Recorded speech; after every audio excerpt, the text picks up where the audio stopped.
Everyone. ఇవాళ మనతో పాటు ఉన్నారు సీనియర్ జర్నలిస్ట్ జగదేవ్ గారు. వారితో మాట్లాడదాం. సార్ నమస్తే సార్. నమస్తే. సార్, వర్ర రవీంద్ర రెడ్డి గారి రిమాండ్ రిపోర్ట్ లో కొన్ని సంచలన విషయాలు ఉన్నాయని చెప్పేసి ఒక న్యూస్ వైరల్ అవుతుంది. సో దానిపైన మీ అభిప్రాయం? వర్రా రవీందర్ రెడ్డి అనే వ్యక్తి నిజంగా అంటే డబ్బు కోసం కక్కుర్తి పడొచ్చు కానీ డబ్బు కోసం పెంట తినే వాళ్ళు కూడా ఉంటారా అనేది అనిపిస్తుంది. ఎందుకంటే ఇంతవరకు ఇప్పుడు జనరల్గా మన దాకా వస్తే కానీ ఏ పెయిన్ తెలియదు కదా. సో బయట వాళ్ళకి ఎన్నైనా మాట్లాడతాం, అలాంటిది మన వాళ్ళకి కూడా అనే స్థాయిలో ఆయన కామెంట్స్ పెట్టాడు. అంటే మన వాళ్ళు in the sense Jaganmohan Reddy కోసమైతే ఇన్ని పోస్టులు పెట్టి ఎంతగా జగనన్న కళ్ళల్లో ఆనందం కోసమో లేదా జగన్మోహన్ రెడ్డి గారి దృష్టిలో పడాలి, ఆయన మెప్పు పొందాలని తాపత్రయంతోనూ చేసిన ఇవన్నీ ఒక్కసారిగా విజయమ్మ గారి మీద, షర్మిలమ్మ గారి పుట్టుక మీద కూడా కామెంట్స్ చేశారు అంటే నిజంగా వర్రా రవీంద్ర రెడ్డికి మన హుసేన్ సాగర్ ఒడ్డున విగ్రహం పెట్టించాలి. తరువాత ఆయన్ని ఇంత భయంకరమైన ఇంటి ఆడవాళ్ళ కోసం తల్లి చెల్లి గురించి కూడా మాట్లాడినా కూడా ఒక్క వైసీపీ నాయకుడు కూడా ఖండించకపోవడం అనేది అత్యంత బాధాకరం. నిజంగా అసలు అంటే వీళ్ళకి రాజకీయము డబ్బు ఉంటే చాలు, ఇంకా ఏమీ అవసరం లేదు అనే స్థాయికి దిగజారిపోయారంటే ఇంకా వాళ్ళని ఏమంటాం చెప్పండి, ఇంకా వాళ్ళ విజ్ఞతకే వదిలేయాలి. అయితే ఇప్పుడు ఆయన్ని అరెస్ట్ చేసి రిమాండ్కి తీసుకెళ్ళిన తర్వాత పోలీసుల విషయంలో వెలుగు చూసే అంశాలు ఇంతకుముందు ఒక ఆర్టికల్ చదివాను, భయంకరంగా అనిపించింది నాకు. అంటే డబ్బు కోసం కక్కుర్తి పడతారు, మరి ఇంత దారుణంగానా? అయితే ఎవరు చెప్పారు? అందరికీ అర్థమైంది ఏంటంటే వైసీపీ నుంచి కొన్ని ఇన్పుట్స్ వస్తాయి, అందరికీ లెటర్స్ మెసేజ్లో ఏవో వస్తాయి. ఆ మెథడ్ ప్రకారం ఎవరి టాలెంట్తో వాళ్ళు మాట్లాడాలి మా పదజాలంతో. మన బిగ్ బాస్ షో లాగా, బిగ్ బాస్లో చూడండి, ఒక కంటెంట్ ఇస్తారు, వాళ్ళు నామినేట్ చేయమని చెప్తారు. ఆ నామినేట్ చేసినప్పుడు ఈడొక మాట వాళ్ళొక మాట మాట్లాడుకొని ఆర్గ్యూ ఎలా చేస్తారు, అది ఒక ఆర్గ్యూ లాగా ఉంటుంది. అంటే బూతులు ఉండవు ఇక్కడ, బూతులు. ఆ వర్రా రవీంద్ర రెడ్డి అయితే అయ్యో బాబోయ్ మహానుభావుడు, అసలు ఏం ఆలోచనో ఏం పదజాలమో తెలియదు కానీ చాలా అద్భుతమైన పదజాలం ఆడుతున్నాడు. నిజంగా ఆ సాంస్క్రిట్ ఎక్కడ నేర్చుకున్నాడో ఆయన. అంటే మరొకడు ఆ పదం వాడాలంటే బొడుకు పుట్టాలి, అలా చేయాలి నిజంగా ట్రీట్మెంట్. అంత భయంకరమైన పదం. అంటే నేను చర్చించడానికి కూడా, డిస్కస్ చేయడానికి కూడా నా నోరు యాక్సెప్ట్ చేయట్లేదు అటువంటి పదజాలం వాడడానికి.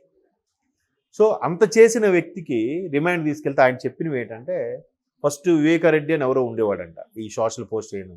తర్వాత ఎప్పుడైతే సకల శాఖ మంత్రిగా పేరొందిన మన సజ్జల గారు అబ్బాయి సజ్జల భార్గవరెడ్డి గారు వచ్చారో, ఇంకా ఆయన నువ్వు చీఫ్ జస్టిస్ల మీద కూడా కామెంట్ పెట్టు, ఈ జడ్జిల మీద కూడా కామెంట్ పెట్టు, వాళ్ళు అమ్ముడుపోయారని పెట్టు, ఏవో రకరకాల సూచనలు ఇచ్చారంట.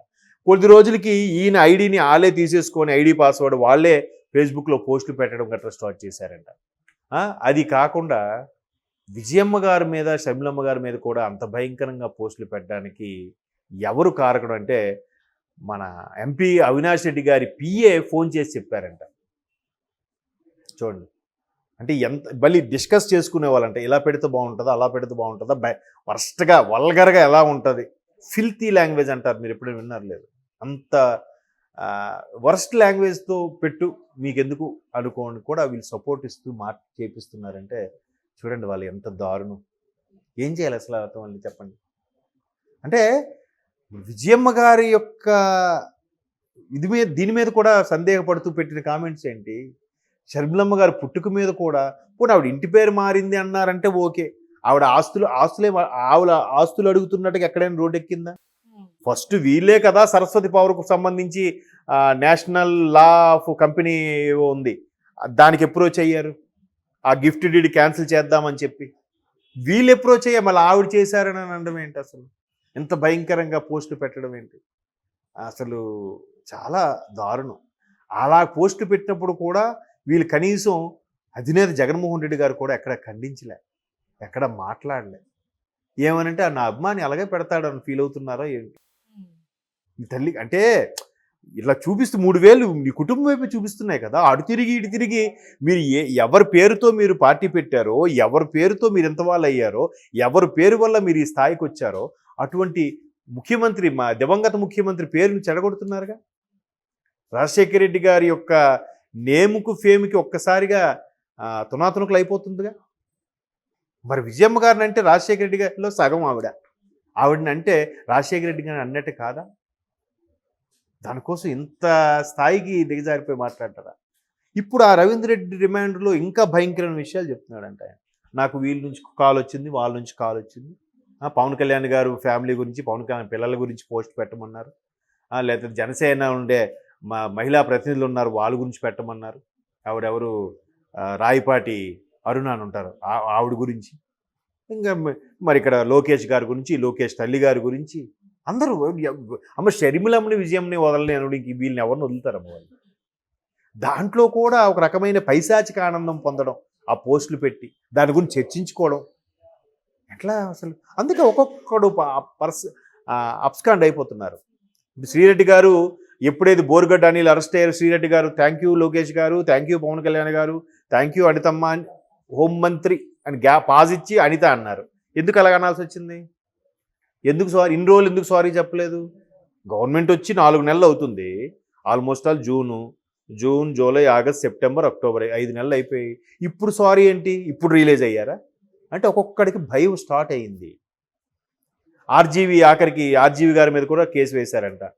ఆయన కూడా పొద్దున్న ఏదో పోస్ట్ పెట్టినట్టు పెట్టి వీళ్ళు వెంటనే తీశారంట. కంగ్రాచులేషన్స్ లోకేష్ గారు అని ఏదో పెడుతూ, ఇందాక ఎక్కడో మన ఎస్ఎంఎస్లో వార్త చూశాను. సో ఇట్లా ఒక్కొక్కరు ఎందుకు మరి అంత పోటుగా అంత ధైర్యంగా కామెంట్ చేసి ట్వీట్లు పెట్టిన వాళ్ళు ఇప్పుడు ఎందుకు భయపడుతున్నట్టు? లోకేష్ రెడ్ బుక్ భయపడుతున్నారా, లేదా పోలీస్ వ్యవస్థకు భయపడుతున్నారా, కూటమి ప్రభుత్వానికి భయపడుతున్నారా?